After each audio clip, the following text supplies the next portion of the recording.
Flexibility assessment. We will start with the chair sit and reach test. We will start with a 5 to 10 minute aerobic warm-up. The purpose of this assessment is to assess lower body hamstring flexibility. This test is good for older populations.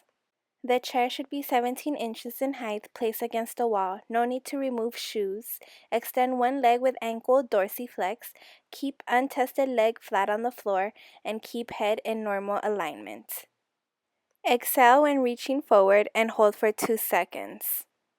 You will need a second person to hold the ruler and assist. The scoring will be in inches and the space between big toes and fingertips as negative score. If fingers go past big toe, count it as a positive score. Touching toes is scored as 0. Next, we will be assessing the Canadian trunk forward flexion test. Please remove your shoes. The purpose of this assessment is to assess the hamstring and lower back flexibility. Ensure your back is straight, sit with feet flat against box, reach forward, exhale as you reach and hold for 2 seconds. Do not lead with one hand. Ensure knees are not bent. This assessment is scored in centimeters. Repeat assessment and take best of 2 scores. I am subject number 5, a 24-year-old female that landed at 26.5 centimeters on the Canadian trunk forward flexion test. Therefore, my classification was fair. You will then categorize yourself according to Table 4.16 in the ACMS book, and you will subtract 3 centimeters from each value in the table. Now for the YMCA sit and reach test, you will remove your shoes, place yardstick on floor, place strip of tape on a 15-inch mark, and place feet on the tape edge 10 to 12 inches apart. The purpose of the sit and reach test is to measure lower body muscle strength.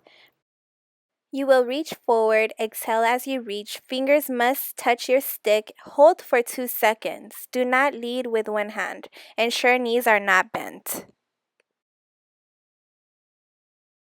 The score is the most distant point in inches reached with the fingertips. The best of 2 trials should be recorded.